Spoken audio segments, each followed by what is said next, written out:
O'zbekiston milliy terma jamoasining jahon chempionatidagi ehtimoliy raqiblari haqida gaplashamiz. Siz obuna bo'ling, hammasini birgalikda ko'rib chiqamiz.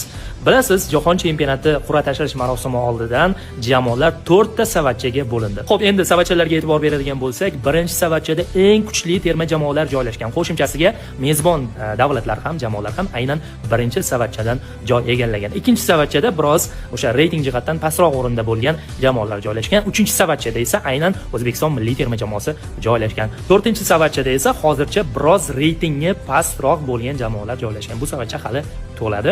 Xo'p, endi yana bir marta tushuntirib o'taman. Mana shu 4 ta savatchadan bittadan jamoa olinadi va guruhlar shakllanadi.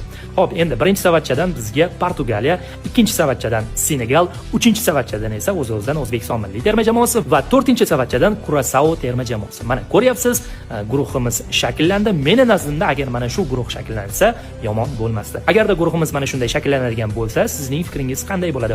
O'zbekiston milliy terma jamoasining guruhdan chiqish imkoniyatini qanday baholaysiz? Eslatib o'taman, jahon chempionatiga qur'a tashlash marosimi 5-dekabr kuni AQSh poytaxti Vashingtonda bo'lib o'tadi. Unda O'zbekiston futbol assotsiatsiyasi rahbariyati, O'zbekiston milliy terma jamoasi bosh murabbiy Fabio Cannavaro, murabbiylar shtabi va FIFA tomonidan maxsus mehmon sifatida taklif etilgan o'zbek futbol afsonasi Mirjalol Qosimov ham ishtirok etadi.